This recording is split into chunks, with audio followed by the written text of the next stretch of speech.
Hello guys, അപ്പോൾ നമ്മളിത് നോക്കാൻ പോകുന്ന ടോപ്പിക് എന്ന് പറയുമ്പോഴത്തേക്കും ഒരു കേസ് പ്രസൻറ്റേഷനാണ്. സോ നമ്മൾ ഫൈനൽ ഇയർ കയറുമ്പോഴത്തേക്കും നമുക്ക് മെയിനായിട്ടുള്ളൊരു സംഭവമാണ് കേസ് പ്രസൻറ്റേഷൻ. അപ്പോൾ കേസ് പ്രസൻറ്റേഷൻ എന്ന് പറയുമ്പോൾ നമ്മളൊരു പേഷ്യൻറ്റിനെ കാണുക, ആ പേഷ്യൻറ്റിൻ്റെ ഹിസ്റ്ററി എടുക്കുക, അതായത് കംപ്ലീറ്റ് അസസ്മെൻറ്റ് പാർട്ടാണ്. അപ്പോൾ ഇതെങ്ങനെ ചെയ്യണം അല്ലെങ്കിൽ എങ്ങനെ സ്റ്റാർട്ട് ചെയ്യണം എന്നുള്ള ഡൗട്ട് എല്ലാവർക്കും ഉണ്ടാവും. സോ അത് റിഗാർഡ് ചെയ്തിട്ടായിരിക്കും ഇന്നത്തെ ടോപ്പിക്ക് നമ്മൾ നോക്കാൻ പോകുന്നത്. സോ ആദ്യത്തേത് പേഷ്യൻറ്റിൻ്റെ കൺസെൻറ്റ് സൈൻ ചെയ്യുക എന്നുള്ളതാണ്. അതായത് പേഷ്യൻറ്റിൽ നിന്ന് ഞാൻ പെർമിഷൻ മേടിച്ചിട്ടുണ്ട്, പേര് വെളിപ്പെടുത്താതെ തന്നെ ഞാൻ കേസ് പ്രസൻറ്റ് ചെയ്യാൻ പോകുകയാണെന്നുള്ളത്. ഓക്കെ, അപ്പോൾ ആദ്യത്തെ നമ്മൾ കേസ് അസസ്മെൻ്റാണ് എടുക്കുന്നത്. അപ്പോൾ സെക്കൻഡ് ഇയർ കയറുമ്പോൾ തന്നെ നമുക്ക് അസസ്മെൻറ്റ് പാർട്ട് നമ്മൾ പഠിച്ചു തുടങ്ങുകയാണ്. അപ്പോൾ മെയിൻ അസസ്മെൻറ്റ് സബ്ജക്റ്റീവ് അസസ്മെൻ്റ് ഉണ്ട്, ഒബ്ജക്റ്റീവ് അസസ്മെൻ്റ് ഉണ്ട്. അത് നിങ്ങൾ തേർഡ് ഇയറും ഫോർത്ത് ഇയറും പോകുമ്പോഴത്തേക്കും നിങ്ങളുടെ ക്ലിനിക്കൽ പാർട്ട് അനുസരിച്ചിട്ട് അസസ്മെൻറ്റിൻ്റെ ഇത് മാറും. ഇപ്പോൾ ഓർത്തോ ആണെന്നുണ്ടെങ്കിൽ ഓർത്തോ അസസ്മെൻറ്റ് വരും, ന്യൂറോ ആണെന്നുണ്ടെങ്കിൽ ന്യൂറോ അസസ്മെൻറ്റ് വരും. അപ്പോൾ ന്യൂറോയിൽ തന്നെ ഒത്തിരി കാര്യങ്ങൾ ഇൻക്ലൂഡായിട്ട് വരും. റിഫ്ലെക്സസ് വരും, പിന്നെ മസിൽസിൻ്റെ ടോണ് വരും, അതിൽ തന്നെ കുറേ സ്കെയില് വരും. ബ്രെയിൻ റിലേറ്റഡ് ആണെങ്കിൽ അതിൽ തന്നെ GCSും കാര്യങ്ങളൊക്കെ നോക്കേണ്ടി വരും. ഇനി സ്പൈൻ ആണെന്നുണ്ടെങ്കിൽ ഏഷ്യ സ്കെയിൽ നോക്കേണ്ടി വരും. ഓർത്തോ ആണെങ്കിലും അങ്ങനെ സ്പെഷ്യൽ ടെസ്റ്റ് ചെയ്യേണ്ടി വരും. അങ്ങനത്തെ കുറച്ച് കാര്യങ്ങൾ നമ്മൾ ചെയ്യേണ്ടി വരും. അപ്പോൾ ഇവിടെ ഞാൻ എടുത്തിരിക്കുന്ന കേസെന്ന് പറയുമ്പോഴത്തേക്കും എൻ്റെ പേഷ്യൻറ്റിന് കൈമുട്ട് വേദനയായിരുന്നു. അതായത് ടെന്നീസ് എൽബോ കേസാണ് ഞാനിവിടെ പ്രസൻറ്റ് ചെയ്യാൻ പോകുന്നത്. സോ ആദ്യം നമ്മൾ ഡെമോഗ്രാഫിക് ഡേറ്റ എടുക്കും. ഡെമോഗ്രാഫിക് ഡേറ്റ എന്ന് പറയുമ്പോൾ തന്നെ പേഷ്യൻറ്റിൻ്റെ പേര്, ഏജ്, അഡ്രസ്സ്, ജെൻഡർ അങ്ങനെയൊക്കെയാണ്. സോ എൻ്റെ പേഷ്യൻറ്റിൻ്റെ പേര് ഞാനിവിടെ പറയുന്നില്ല, XYZ എന്ന് ഞാൻ എൻ്റെ പേഷ്യൻറ്റിൻ്റെ പേര് ഇവിടെ കൊടുക്കുവാണ്. ഏജ് 52 ജെൻഡർ എന്ന് പറയുമ്പോഴത്തേക്കും female. Occupation she's A software engineer. So ഇതൊരു ബാംഗ്ലൂർ ബേസ്ഡ് ആയിട്ടുള്ള കേസാണ് ഞാൻ എടുത്തിട്ടുള്ളത്. ഈ പേഷ്യൻറ്റിനെ ഞാൻ കണ്ട കേസാണ്. അപ്പോൾ ഡോമിനൻ്റ് ഹാൻഡ് എന്ന് ഇവിടെ ഉദ്ദേശിക്കുന്നത് പേഷ്യൻറ്റ് ഏത് കൈയാണ് കൂടുതൽ യൂസ് ചെയ്യുക എന്നുള്ള രീതിക്കാണ്. അടുത്ത് വരുന്ന സബ്ജക്റ്റീവ് അസസ്മെൻ്റ് ആണ്. So main thing demographic data കഴിഞ്ഞാൽ സബ്ജക്റ്റീവ് അസസ്മെൻ്റ് ആണ്. ഈ സബ്ജക്റ്റീവ് അസസ്മെൻറ്റിലായിരിക്കും നമ്മുടെ ചീഫ് കംപ്ലയിൻറ്റ്സും നമ്മുടെ ഹിസ്റ്ററിയും ഇവിടെ രേഖപ്പെടുത്തുക. അപ്പോൾ ചീഫ് കംപ്ലയിൻ്റ് എന്ന് വെച്ചാൽ പേഷ്യൻ്റ് ഏത് രീതിയിലാണോ നമ്മളടുത്ത് പറയുന്നത് അത് മാത്രമേ നമുക്കിവിടെ നോട്ട് ചെയ്യാൻ പറ്റത്തുള്ളൂ. അതായത് നമുക്കിവിടെ മെഡിക്കൽ ടെർമിനോളജീസ് ഒന്നും യൂസ് ചെയ്യാൻ പാടുള്ളതല്ല. സോ ചീഫ് കംപ്ലയിൻ്റ് ആയിട്ട് പേഷ്യൻ്റ് എന്നോട് പറഞ്ഞത് പേഷ്യൻറ്റിന് പെയിൻ ഉണ്ട്, റൈറ്റ് എൽബോയിൽ പേഷ്യൻറ്റിന് പെയിൻ ഉണ്ട്. എന്ത് ചെയ്യുമ്പോൾ പേഷ്യൻ്റ് ടൈപ്പ് അല്ലെങ്കിൽ എന്തെങ്കിലും സാധനം എടുക്കുമ്പോൾ പുള്ളിക്കാരത്തേക്ക് റൈറ്റ് എൽബോയിൽ പെയിൻ ഉണ്ട്. സോ പ്രസൻറ്റ് മെഡിക്കൽ ഹിസ്റ്ററി, ഇപ്പോഴത്തെ പ്രശ്നങ്ങൾ എന്തൊക്കെയാണ് അതാണ് പ്രസൻറ്റ് മെഡിക്കൽ ഹിസ്റ്ററിയിൽ വരിക. ഏതൊരു പേഷ്യൻറ്റിനോട് ചോദിച്ചാൽ ഈ പ്രസൻറ്റ് മെഡിക്കൽ ഹിസ്റ്ററി എന്ന് പറയുമ്പോൾ പേഷ്യൻ്റ് ഇപ്പോൾ ഫേസ് ചെയ്യുന്ന പ്രസൻ്റ് ആയിട്ടുള്ള ഇൽനെസ് എന്തൊക്കെയാണ്. അപ്പോൾ പേഷ്യൻറ്റിന് പെയിന് റൈറ്റ് എൽബോയിൽ സ്റ്റാർട്ട് ചെയ്തു. ഒരു മാസം മുന്നേ പേഷ്യൻറ്റിന് സ്റ്റാർട്ട് ചെയ്തു. ആദ്യം ചെറിയ രീതിക്കുള്ള മൈൽഡായിട്ടുള്ള പെയിൻ ആയിരുന്നു. പിന്നെ അത് എന്ത് ചെയ്തു തുടങ്ങി, പിന്നെ അത് ഒരു 3 ദിവസം കഴിയുമ്പോഴത്തേക്ക് ഭയങ്കരമായിട്ട് വേദന കൂടാൻ തുടങ്ങി. അതായത് റൈറ്റിങ് അല്ലെങ്കിൽ ലിഫ്റ്റിംഗ് ഒബ്ജക്റ്റ് ടൈപ്പ് ചെയ്യുമ്പോഴൊക്കെ ഭയങ്കരമായിട്ട് വേദന കൂടാൻ തുടങ്ങി. ഇനി വേറെ ചില കണ്ടീഷൻസിലാണെങ്കിൽ തന്നെ പ്രസൻറ്റ് മെഡിക്കൽ ഹിസ്റ്ററി എന്ന് പറയുമ്പോഴത്തേക്ക് അവർക്ക് ബുദ്ധിമുട്ടുണ്ട്. ഇപ്പം ഒരു എക്സാമ്പിൾ പറയുകയാണെങ്കിൽ മുട്ടുവേദന. പ്രസൻറ്റ് മെഡിക്കൽ ഹിസ്റ്ററി എന്ന് പറയുമ്പോൾ പുള്ളിക്കാരത്തേക്ക് സ്റ്റെപ്പ് കയറാൻ പറ്റുന്നില്ല, സിവിയർ ആയിട്ടുള്ള പെയിൻ ഉണ്ട്, കാല് മടക്കാൻ പറ്റുന്നില്ല, നിൽക്കാൻ പറ്റുന്നില്ല. ആ ഒരു രീതിക്കായിരിക്കും അവിടെ പ്രസൻറ്റ് മെഡിക്കൽ ഹിസ്റ്ററി വരിക. Okay, then past medical history.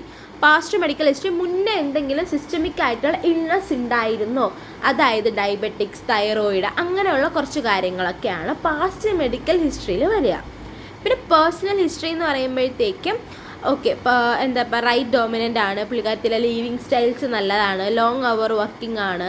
പിന്നെ ഈ സോഷ്യൽ ഹിസ്റ്ററിയിൽ കുപ്പുസ്വാമി സ്കെയിൽ എന്നൊരു സംഭവം വരും. അതായത് അവർ സോഷ്യോ എക്കണോമിക് സ്റ്റാറ്റസ് എന്താണെന്ന് അറിയാൻ, റിച്ച് ആണോ, പുവർ ആണോ, മോഡറേറ്റ് കൈൻഡ് ഓഫ് ഫാമിലി ആണോ, അതൊക്കെയാണ് അതിൽ ഉൾക്കൊള്ളിക്കുക. Then surgical history. പേഷ്യൻറ്റിന് എന്തെങ്കിലും സർജിക്കൽ ഹിസ്റ്ററി ഉണ്ടായിട്ടുണ്ടെങ്കിൽ അത് മസ്റ്റായിട്ട് നമ്മളത് നോട്ട് ചെയ്യേണ്ടതാണ്. Then drug history. So drug history എന്ന് പറയുമ്പോൾ ഡെഫിനറ്റ്ലി ഇപ്പോൾ പേഷ്യൻറ്റിന് ഒരു പാസ്റ്റ് മെഡിക്കൽ ഹിസ്റ്ററി ഉണ്ടെങ്കിൽ, അതായത് DM ഉണ്ടായിരുന്നു എന്നുണ്ടെങ്കിൽ അവരെന്ത് ചെയ്യും, ഡെഫിനറ്റ്ലി ഒരു മരുന്ന് അവർ കഴിക്കുന്നുണ്ടായിരിക്കും. അത് മസ്റ്റായിട്ട് എന്ത് മരുന്ന് കഴിച്ചിട്ടുണ്ടെങ്കിലും അല്ലെങ്കിൽ കഴിച്ചുകൊണ്ടിരിക്കുകയാണെങ്കിലും നമ്മളത് ഡ്രഗ് ഹിസ്റ്ററിയിൽ ഉൾക്കൊള്ളിക്കുക. നമ്മുടെ കേസിന് അടിസ്ഥാനമാക്കിയിട്ടുള്ള ഡ്രഗ് ഹിസ്റ്ററിയിൽ ഉൾക്കൊള്ളിക്കുക. ഇപ്പോൾ നിങ്ങൾ പാസ്റ്റ് മെഡിക്കൽ ഹിസ്റ്ററിയിൽ നിങ്ങളതൊന്നും പറഞ്ഞിട്ടില്ലെങ്കിൽ ഒരിക്കലും ആ മരുന്ന് എഴുതരുത്.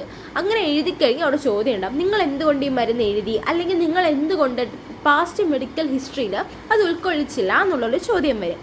സോ നിങ്ങൾ അത് എഴുതാൻ പാടില്ല.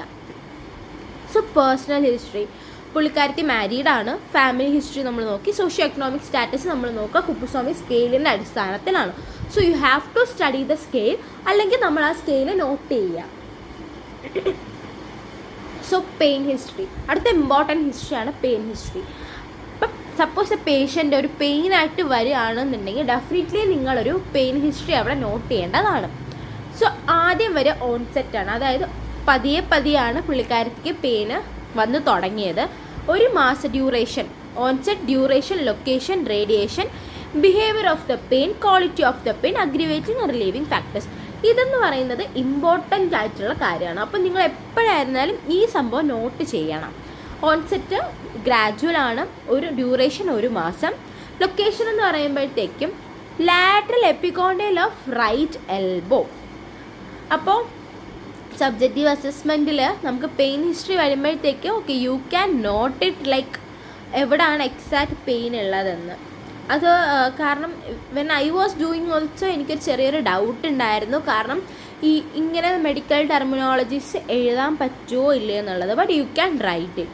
ആൻഡ് റേഡിയേഷൻ എന്ന് പറയുമ്പോൾ ആബ്സെൻ്റ് ആണ്. Behaviour of the pain periodic pain ആണ്. ക്വാളിറ്റി ഓഫ് പെയിൻ എന്ന് പറയുമ്പോൾ dull and deep kind of pain ആണ്. അഗ്രിവേറ്റിംഗ് ആയിട്ടുള്ള ഫാക്ടർ എന്ന് പറയുമ്പോഴത്തേക്ക് ലിഫ്റ്റിംഗ് ഒബ്ജക്റ്റ്, ടൈപ്പിംഗ് ആണ്. റിലീവിങ് ഫാക്ടേഴ്സ് റെസ്റ്റ് ആണ്. So whenever you are writing location, ഇപ്പോൾ നിങ്ങൾക്ക് മെഡിക്കൽ ടെർമിനോളജീസ് എഴുതാൻ പറ്റത്തില്ല എന്നൊരു സിറ്റുവേഷൻ ആണെന്നുണ്ടെങ്കിൽ just right side of the എൽബോയിലാണ് pain. Okay, severity of the pain എന്ന് പറയുമ്പോൾ മോഡറേറ്റ് ആണ്. സോ നമ്മളെപ്പോൾ ഒരു പെയിൻസ് അല്ലെങ്കിൽ പെയിൻ അസസ്മെൻറ്റ് എടുക്കുമ്പോഴും വാസ് സ്കെയിൽ എന്ന് പറയുന്നത് ഇമ്പോർട്ടൻ്റ് ആണ്. അതായത് ഫേഷ്യൽ അനലോഗ് സ്കെയിലാണ്. അതായത് ഇത് കണ്ടില്ലേ, ഈ ഒരു ലൈൻ പോലത്തെ സംഭവത്തിൽ നമ്മൾ പേഷ്യൻ്റെ അടുത്ത് പെയിൻ്റെ സ്കെയിൽ ചോദിക്കുക, അല്ലെങ്കിൽ ഈ ഒരു ഫോട്ടോ കാണിച്ചു കൊടുത്തിട്ട് പേഷ്യൻ്റെ അടുത്ത് ചോദിക്കുക നിങ്ങൾക്ക് എത്രത്തോളം പെയിൻ ഉണ്ട്, അതായത് 0 to 10 നിങ്ങൾക്ക് എത്രത്തോളം പെയിൻ എനിക്കിവിടെ നോട്ട് ചെയ്യാൻ പറ്റുന്ന കണക്കിന് പെയിൻ നിങ്ങൾക്കുണ്ട് എന്ന് ചോദിച്ചിട്ട് അത് മാർക്ക് ചെയ്യുക. സോ അടുത്ത് അപ്പോൾ ഇതാണ് സബ്ജക്റ്റീവ് അസസ്മെൻറ്റ്. ഇത്രയും കാര്യങ്ങൾ സബ്ജക്റ്റീവ് അസസ്മെൻറ്റിൽ ഉൾക്കൊള്ളിച്ചാൽ മാത്രമേ നിങ്ങളുടെ സബ്ജക്റ്റീവ് അസസ്മെൻറ്റ് കംപ്ലീറ്റ് ആവത്തുള്ളൂ. ഹിസ്റ്ററി എടുക്കുക, മെയിൻ തിങ് ഡെമോഗ്രാഫിക് ഡേറ്റ എടുക്കുക, പിന്നെ ഹിസ്റ്ററി എടുക്കുക. ഹിസ്റ്ററിയിൽ present, past, medical, surgical, drug, ഇത് ഇമ്പോർട്ടൻ്റ് ആണ്. പിന്നെ പെയിൻ ഹിസ്റ്ററി എടുക്കുക. സോ ഒബ്ജക്റ്റീവ് അസസ്മെൻറ്റിൽ അടുത്ത് നിങ്ങൾക്ക് ചെയ്യാൻ പറ്റിയ ഒബ്സർവേഷനാണ് ഓൺ ഒബ്സർവേഷൻ. നമ്മൾ എന്തൊക്കെ കാണുന്നു അത് മാത്രമേ ഒബ്സർവേഷനിൽ നിങ്ങൾക്ക് ഉൾക്കൊള്ളിക്കാൻ പറ്റത്തുള്ളൂ. So the first thing is body build, അതായത് പേഷ്യൻ്റെ ബോഡി സ്ട്രക്ചർ എങ്ങനെയാണ്, എൻഡോമോർഫിക് ആണോ, മീസോമോർഫിക് ആണോ, എക്ടോമോർഫിക് ആണോ നോക്കാം. സോ ലൈക്ക് അറിയാലോ എൻഡോ, മീസോ, എക്ടോ എന്താണെന്ന്. എക്ടോ എന്ന് വെച്ചാൽ നല്ല മെലിഞ്ഞിരിക്കുന്ന ആൾ, മീസോ എന്ന് വെച്ച് കഴിഞ്ഞാൽ ഒരു മോഡറേറ്റ് അളവിനുള്ള ആൾ, അതായത് BMI ഒക്കെ നോർമലായിട്ടുള്ള ഒരാൾ. ഇനി എൻഡോമോർഫിക് എന്ന് പറയുമ്പോഴത്തേക്കും ഒബേസ് കാറ്റഗറി അല്ലെങ്കിൽ ഓവർ വെയ്റ്റ് കാറ്റഗറിയിൽ വരുന്ന ആൾക്കാരെ ആയിരിക്കും നമ്മൾ എൻഡോമോർഫിക്കിൽ ഉൾക്കൊള്ളിക്കുക.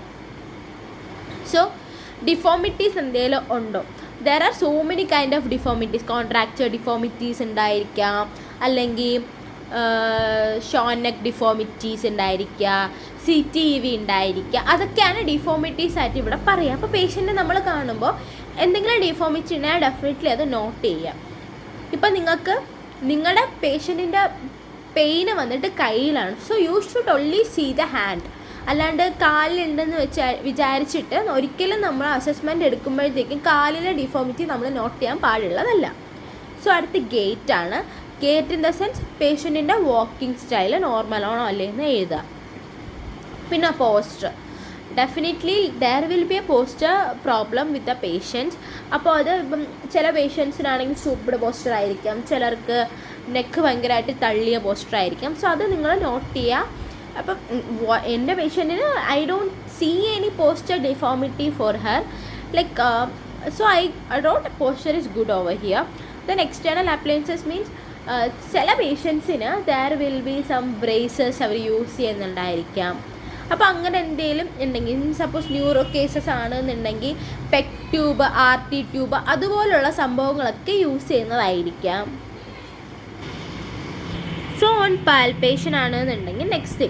അപ്പോൾ ഇതൊക്കെയാണ് ഓൺ ഒബ്സർവേഷനിൽ വരിക. There are few more things. ഇപ്പം നമ്മൾ ഓരോ ചാർട്ട് എടുത്ത് നോക്കുകയാണെങ്കിൽ നമുക്ക് കാണാൻ പറ്റും. അതൊക്കെ നിങ്ങൾക്ക് ആവശ്യമാണ്, അല്ലെങ്കിൽ നിങ്ങളുടെ കേസിന് അത് റെലവൻ്റ് ആണെന്ന് തോന്നിക്കഴിഞ്ഞാൽ you can add on that. നമ്മൾ നെക്സ്റ്റ് നോക്കാൻ പോകാൻ പാൽപേഷൻ ആണ്. സോ പാൽപേഷനിൽ മെയിനായിട്ട് we can see the tenderness ഉണ്ടോ നോക്കുന്നുള്ളതാണ്. സോ ടെൻഡർനെസ്സിന് ഒരു ഗ്രേഡ് ഉണ്ട്, അതായത് 0 to 4 വരയ്ക്കും ഗ്രേഡ് ഉണ്ട്. സോ പേഷ്യൻറ്റിന് ഗ്രേഡ് 2 ആണ്. സോ ഇതാണ് ടെൻഡർനെസ്സിൻ്റെ ഗ്രേഡിങ് സിസ്റ്റം. 0 എന്ന് പറയുമ്പോഴത്തേക്ക് ടെൻഡർനെസ് ഇല്ല. 1 എന്ന് പറയുമ്പോൾ പേഷ്യൻറ്റ് പറയാൻ ഒരു ഏരിയ ടെൻഡർ ആണെന്നുണ്ടെങ്കിൽ, അടുത്ത് ഗ്രേഡ് 2 എന്ന് പറയുമ്പോഴത്തേക്ക് patient winces due to the pain. അതായത് പേഷ്യൻറ്റിൻ്റെ പെയിന് നമുക്ക് ഫീൽ ചെയ്യാം, അവരുടെ ഫേഷ്യൽ എക്സ്പ്രഷൻസ് കാരണം ഫീൽ ചെയ്യാം. ഗ്രേഡ് 3 എന്ന് പറയുമ്പോൾ നമുക്കത് ഫീൽ ചെയ്യുകയും ചെയ്യും. പേഷ്യൻ്റ് എന്ത് ചെയ്യും, കൈ വധിക്കാൻ വേണ്ടി ശ്രമിക്കും. ഗ്രേഡ് 4 എന്ന് പറയുമ്പോഴത്തേക്ക് പേഷ്യൻറ്റ് നമ്മളവിടെ തൊടാൻ പോലും സമ്മതിക്കാത്ത രീതിക്കുള്ള പെയിൻ ആയിരിക്കും.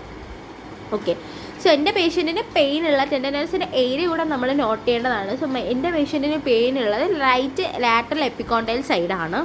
സോ എഡിമ ഉണ്ടോ നമ്മൾ ചെക്ക് ചെയ്യുക. ഈവൻ എഡിമയിൽ 2 ടൈപ്പ് ഉണ്ട്, പിറ്റിംഗ് ഉണ്ട്, നോൺ പിറ്റിംഗ് ഉണ്ട്. ഇപ്പം എഡിമ ഇല്ലയെന്നുണ്ടെങ്കിൽ നോന്ന് കൊടുക്കുക. ഇഫ് സപ്പോസ് എഡിമ പ്രസൻറ്റ് ആണെന്നുണ്ടെങ്കിൽ അത് എന്ത് ടൈപ്പ് എഡിമയാണ് അതിനും ഗ്രേഡിങ് സിസ്റ്റം ഉണ്ട്, അത് നമ്മൾ നോട്ട് ചെയ്യേണ്ടതാണ്.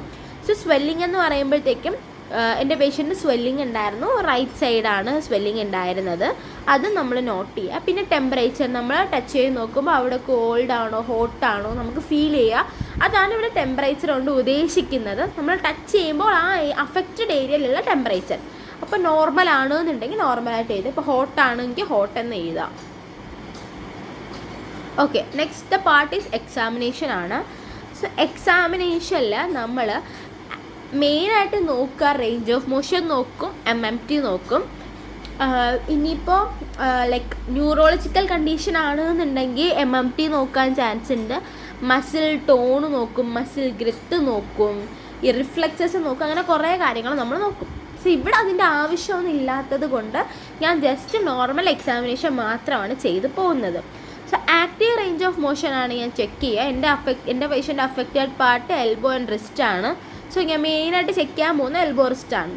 സോ ഞാനിവിടെ ആക്റ്റീവ് റേഞ്ച് ഓഫ് മോഷൻസ് നോക്കിയിട്ടുണ്ട്. നമ്മൾ എപ്പോൾ റേഞ്ച് ഓഫ് മോഷൻ നോക്കിയാലും we should compare the affected and non affected part. നിങ്ങൾ അഫക്റ്റഡ് മാത്രം ചെക്ക് ചെയ്ത് കഴിഞ്ഞാൽ നിങ്ങൾക്ക് ആ പേഷ്യൻറ്റിൻ്റെ നോർമൽ റേഞ്ച് എങ്ങനെയാണെന്ന് അറിയാൻ നമുക്ക് പറ്റില്ല. സോ നമ്മൾ എപ്പോഴും എന്ത് ചെയ്യണം, അഫക്റ്റഡും നോൺ അഫക്റ്റഡ് പാർട്ടും നമ്മൾ ഒരുപോലെ നമ്മൾ ചെക്ക് ചെയ്താൽ മാത്രമേ അതിൻ്റെ ഇത് നമുക്ക് മനസ്സിലാവത്തുള്ളൂ.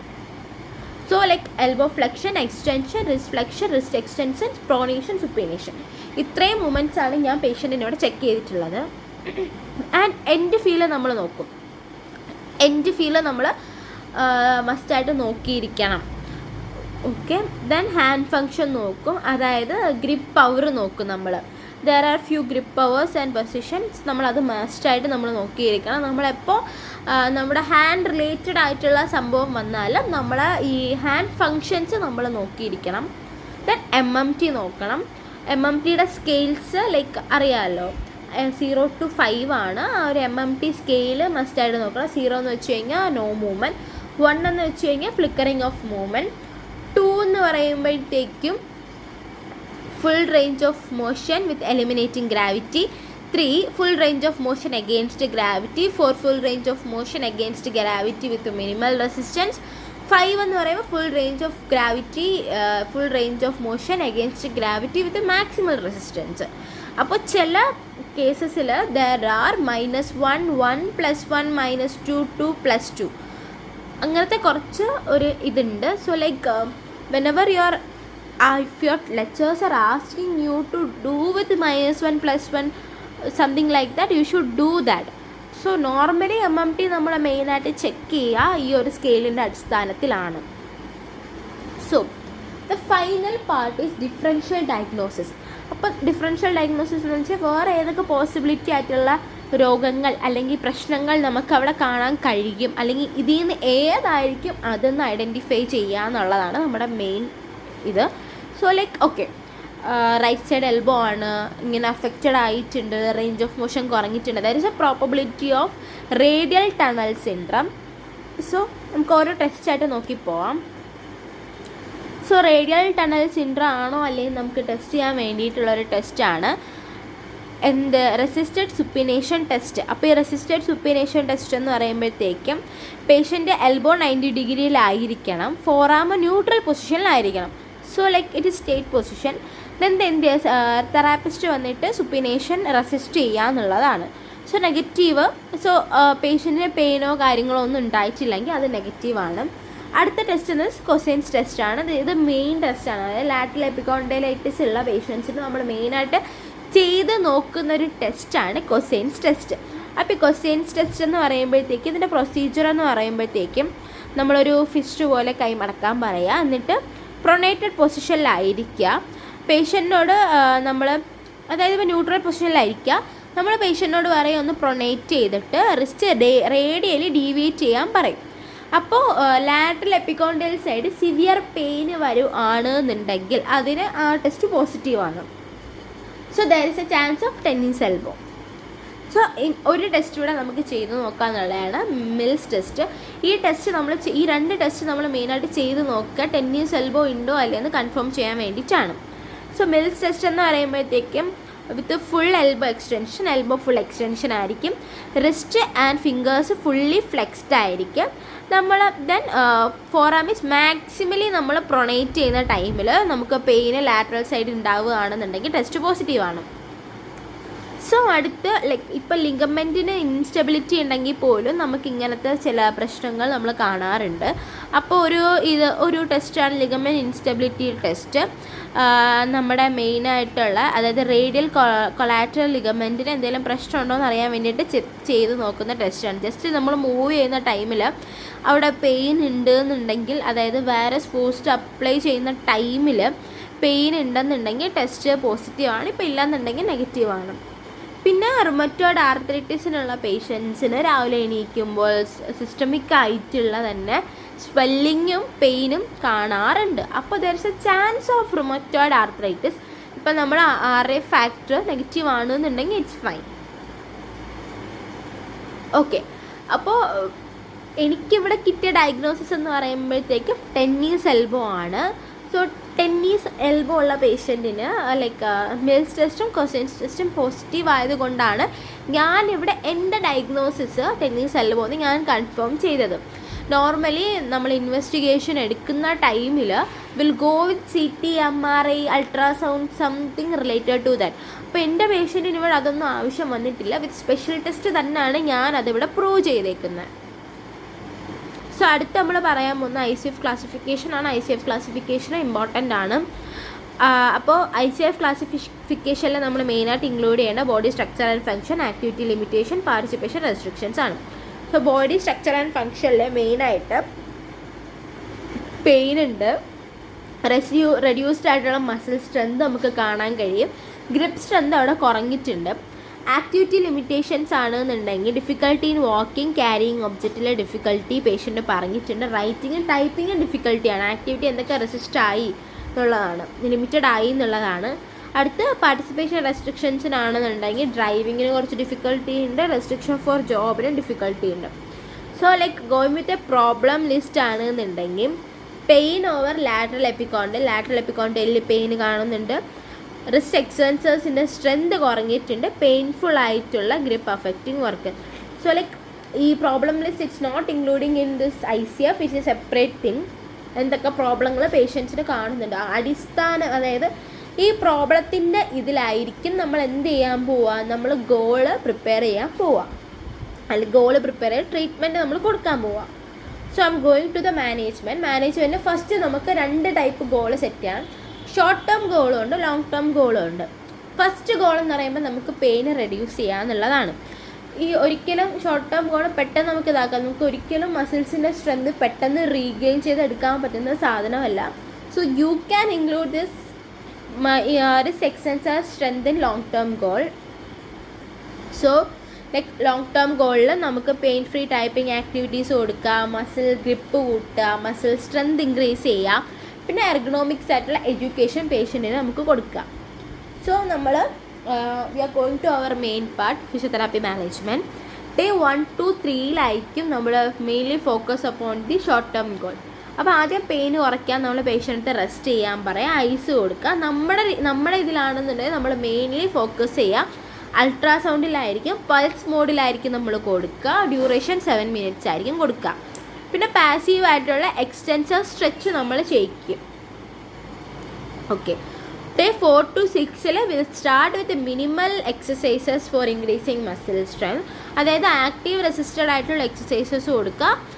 പിന്നെ ഇപ്പോൾ ഗ്രിപ്പ് ഇൻക്രീസ് ചെയ്യാൻ വേണ്ടിയിട്ട് നമ്മൾ ബോൾ സ്ക്യൂസ് ചെയ്യിക്കുക, പിന്നെ പിഞ്ച് ചെയ്യിക്കുക. അതായത് നമ്മുടെ ഹാൻഡ് വെച്ചിട്ടുള്ള ബോൾ വെച്ചിട്ട് ചെയ്യാൻ പറ്റുന്ന മാക്സിമം എക്സസൈസ് നമ്മൾ അവിടെ കൊടുക്കാൻ വേണ്ടി നമ്മൾ ശ്രമിക്കും. So 7 to 9 will start with dumbbell exercises. അതായത് മെയിൻലി സ്ട്രെങ്തനിങ് എക്സസൈസസിൽ പോവും. ഡംബൽ, ട്രൈസെപ്സ് സ്ട്രെച്ചസ് കൊടുക്കുക, ഫോർ ആം സ്ട്രെങ്തനിങ് ചെയ്യിക്കുക, ബോൾ സ്ക്യൂസ് ചെയ്യിക്കുക, പിന്നെ ഹാമർ കേൾസ് ചെയ്യിക്കുക. ലൈക്ക് കൈൻഡ് ഓഫ് ഡംബൽസ് വെച്ചിട്ട് നമുക്ക് ചെയ്യാൻ പറ്റുന്ന ഈ സെൻട്രിക് കൈൻഡ് ഓഫ് എക്സസൈസസ് നമ്മൾ ചെയ്യിക്കുക. സോ ഇതായിരിക്കും എക്സസൈസസ് ചെയ്യിക്കുക. For arm supination, pronation, wrist extensors, ball squeeze, biceps curls, triceps stretch, drawing squad, hammer curls ഒക്കെ ചെയ്യിക്കുക. ദെൻ ലാസ്റ്റ് എർഗണോമിക് എഡ്യൂക്കേഷൻ ആണ്. നമ്മൾ പറയുക കുഷൻഡ് ആയിട്ടുള്ള ഗ്രിപ്പ് യൂസ് ചെയ്യുക, റിപ്പീറ്റഡ് ആയിട്ടുള്ള ഹാൻഡ് മൂവ്മെൻറ്റ്സ് അവോയ്ഡ് ചെയ്യുക, ലൈറ്റ് പ്രഷർ, പിന്നെന്താ ലൈറ്റ് പ്രഷർ മാത്രം കയ്യിൽ കൊടുത്താൽ മതി. പിന്നെ ബ്രേക്ക് എടുക്കാൻ ശ്രമിക്കുക, ഓവറായിട്ടുള്ള വർക്ക് ചെയ്യണ്ട. പിന്നെ ടേബിളിൻ്റെ ലൈക്ക് അളവും ചെയറിൻ്റെ അളവും കൂടെ മാച്ച് ചെയ്യുന്ന രീതിക്ക് ഇതാക്കുക. Like there will B definite height. അപ്പോൾ ഹൈറ്റിനനുസരിച്ച് ഇതായിക്കഴിഞ്ഞാൽ നമ്മുടെ കൈക്ക് കുറച്ച് ഫ്രീ മൂവ്മെൻറ്റ് കിട്ടും, അതിനനുസരിച്ചിരിക്കുക. പിന്നെ ഹോം എക്സസൈസസ് റെക്കമെൻഡ് ചെയ്യുക. ഹോം എക്സസൈസസ് എന്ന് പറയുമ്പോൾ ഇതൊക്കെ ആയിരിക്കും. സ്ട്രെച്ചസ് ചെയ്യിക്കുക, ബോൾ സ്ക്യൂസ് ചെയ്യിക്കുക, movement mainly flexion extension movement ഇതാക്കുക. എക്സ്റ്റൻസേഴ്സിൻ്റെ സ്ട്രെങ്ത് കൂട്ടാൻ വേണ്ടി നമുക്ക് ഡംബൽ യൂസ് ചെയ്യാം, അല്ലെങ്കിൽ തെറാബാൻഡോ ട്യൂബ് യൂസ് ചെയ്യാം. പിന്നെ ഗ്രിപ്പ് കൂട്ടാനായിട്ട് ബോൾ യൂസ് ചെയ്യുക, ലൈക്ക് ഗ്ലാസ് വെച്ചിട്ടുള്ള മൂവ്മെൻറ്റ്സ് ചെയ്യിക്കുക. സോ ഇതാണ് അസസ്മെൻറ്റ് പാർട്ട്. ഇതൊരു സിമ്പിൾ അസസ്മെൻ്റ് ആണ്. നിങ്ങൾക്ക് കുറച്ചുകൂടെ അഡ്വാൻസ്ഡ് രീതിക്കുള്ള അസസ്മെൻറ്റ് പഠിക്കണമെന്ന് ആഗ്രഹം ഉണ്ടെങ്കിൽ ഡോക്ടർ സ്പൈൻ എന്ന് പറയുന്ന ഇൻസ്റ്റയിൽ കോൺടാക്റ്റ് ചെയ്യാം. I will take a free class for you how to do assessment. അപ്പോൾ ഇത്രയേ ഉള്ളൂ. Bye by.